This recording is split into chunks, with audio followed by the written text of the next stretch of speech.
Hi எல்லா கூட்டுக்காரருக்கும் நமஸ்காரம். இன்னும் ஒரு புதிய வீடியோவில் வந்திருக்கேன். சரி பிள்ளைகளே, நண்பர்களே, ஒரு ஒரு ஆற்று பக்கத்தில் ஒரு அழகான ஒரு அத்தி மரம் இருந்துச்சு. அந்த அத்தி மரத்தில் ஒரு குரங்கும் வாழ்ந்து கொண்டு இருந்துச்சு. அந்த குரங்கு தினமும் அத்திப்பழம் சாப்பிட்டு கொண்டே இருந்துச்சு. அந்த சமயத்தில் அந்த ஏரியில் ஒரு முதலையும் வாழ்ந்து கொண்டு இருந்துச்சு. பாருங்க பிள்ளைகளை. ஆனால் அந்த முதலையும் காலையிலையும் சாயங்காலம் வேளையிலையும் என்ன செய்யும், அந்த பழங்களை உரைச்சி சாப்பிட வரும். கொஞ்சம் ஓய்வும் எடுத்துட்டு கடந்து செல்லும். இது தினமும் இந்த குரங்கு என்ன செய்து பார்த்து கொண்டே இருந்துச்சு. ஒரு நாளைக்கு அந்த குரங்கு அந்த முதலை பக்கத்தில் வந்து கேட்டுச்சு, நண்பா, தினமும் இந்த இடத்துல நீ வருகிற, ஆனால் நம்ம ரெண்டு பேரும் நண்பர்களாக மாறவில்லையே என்று சொல்லிச்சு. அப்புறமாக ரெண்டு பேரும் நண்பர்களாக மாறிவிட்டுச்சு. மாறின பிறகு என்ன செய்யும், கொஞ்ச நேரம் ஓய்வு எடுக்கும், பேசிக்கொண்டு இருப்பார்கள்.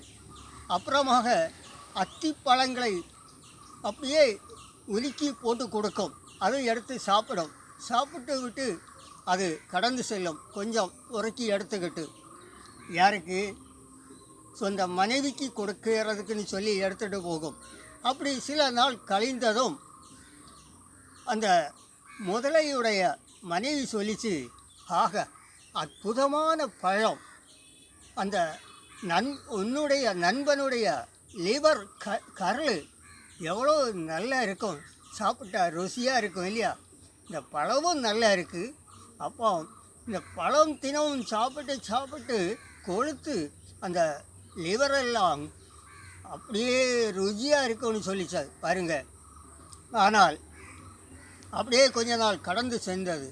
ஒரு நாளைக்கு முதலையுடைய மனைவி சொல்லிச்சு, உன்னுடைய நண்பனுடைய லிவர் எனக்கு வேணும் அதுன்னு சொல்லி சொன்னதும் அப்படியே திடுக்கிட்டு நின்னது. என்னாலும் சத்தம் போட ஆரம்பிச்சு. சரி நான் கூட்டிகிட்டு வர்றேன்னு சொல்லி அப்படியே போனது.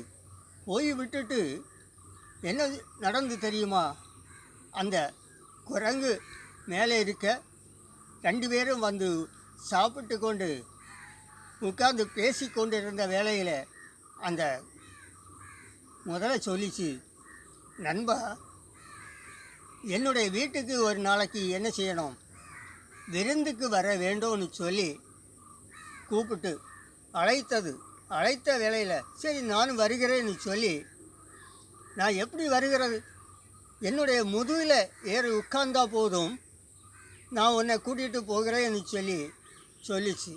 ஆனால் அந்த குரங்கு அதையும் நம்பி அதனுடைய முதுகில் ஏறி உட்கார்ந்து அப்படியே பிரயாணம் சென்றது.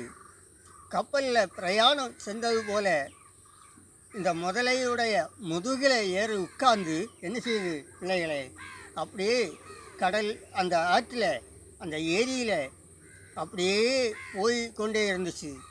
நடு ஏரியில் போனதும் முதல்ல உண்மையை சொல்ல ஆரம்பிச்சு, நண்பா, இப்படி தான் சம்பவம் இன்னும் சொன்னதும், ஐயையோ நேரமே சொல்ல மாட்டியா, என்னுடைய லிவரு அந்த மரத்துக்கு மேலே இருக்குது, பார்த்தீங்களா, இந்த மரத்துக்கு மேலே தான் என்னுடைய லிவர் இருக்குது, நேரமே சொல்லியிருந்தேன்னு சொன்னால் நான் எடுத்துகிட்டு வந்திருப்பேனேன்னு சொல்லிச்சு.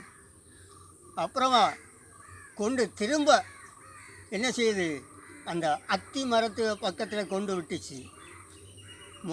குரங்கு என்ன செய்யுது, இதுதான் சந்தர்ப்பம்னு சொல்லி ஏறி இறங்கி அத்தி மரத்தில் ஏறி உட்காந்துச்சு. டாக்டா காட்ட ஆரம்பிச்சு முதலையோட. ஐயையோ நான் ஏமாந்து போனேன் நீ சொல்லி முதல்ல அப்படியே உட்காந்துச்சு. குரங்கு என்னுடைய உயிர் பிராணன் தப்புச்சுன்னு சொல்லி அது மேலே உட்கார்ந்துச்சு பாருங்க. இப்படி தான் திடீர்னு சில நண்பர்கள் வருவார்கள். ஏதோதோ ஆசைகளை காட்டி நம்மளை என்ன செய்வார்கள், மயக்கி விடுவார்கள். வேண்டாத காரியத்தில் ஈடுபடுவார்கள். உண்மையை சொல்லாமல் பொய் சொல்லுவார்கள். அந்த குரங்கு என்ன செய்யுது,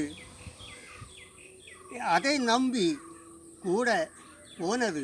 ஆனால் நடந்தது என்ன, உண்மையை சொன்னதால் அவர்கள் அப்படியே பிரிந்து விட்டார்கள். பார்த்தீங்களா? இப்படி தான் சில நண்பர்களும் நம்மளை ஏமாற்றி விடுவார்கள்.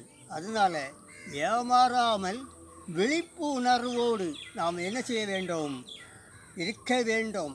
என்ன பிள்ளைகளை